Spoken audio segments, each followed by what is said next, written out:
Black Day is April 14th every year in Korea. Black Day is not about celebrating black people's rich heritage in Korea.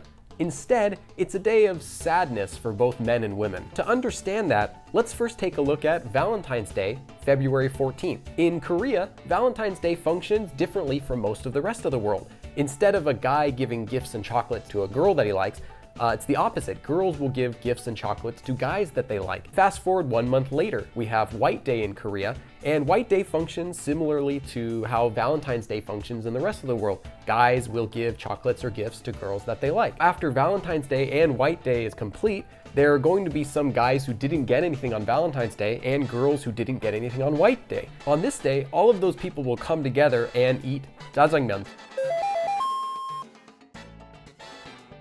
They'll also talk together and maybe share their stories of failed love lives.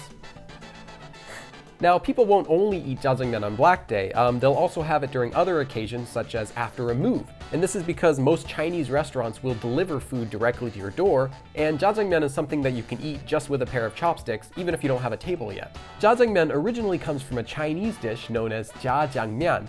However, this is different than the original dish was. One of the main things being that jjajangmyeon uses black soybean paste, onions, and it has a sweet caramel flavor. Jjajangmyeon is made with white flour, and it's also typically made by hand, not by a machine. The black sauce that's on top is known as chunjang, and it's made by fermenting black soybean paste for a really long time. And it has a nice salty flavor, which is what gives jjajangmyeon a lot of depth to it. Okay, so now I'm gonna try it. Normally you're supposed to eat jjajangmyeon right away, but if you stop to film a video, then there's a high likelihood that it'll stick together. Give me a second. Now let's try it.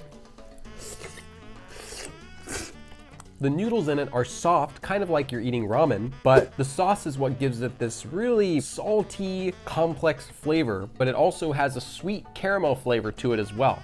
It's hard to describe if you've never tried chunjang before. The one that I'm eating here has peas and some other ingredients on top of it, but depending on where you buy it, you could get jjajangmyeon that looks completely different, sometimes with cucumbers on top or even a fried egg.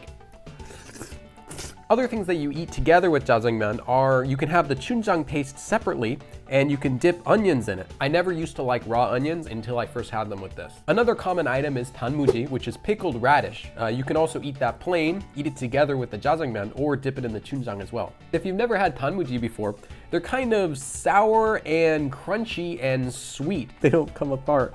They're all connected. One thing I should mention is that this black sauce, you have to be careful about it because it can really easily stain your clothes. That's why I'm wearing all black today. Now, to be honest, jjajangmyeon was created by Korea as a marketing attempt to make jjajangmyeon more popular, but I think I can forgive them because it tastes so good. And the best part is, you don't have to be lonely or break up with your boyfriend or girlfriend to enjoy jjajangmyeon, but you can if you want.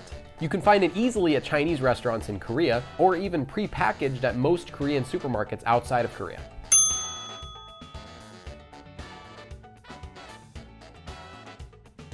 그럼 다음에 또 봐. 이런 짜장면 단무지 같은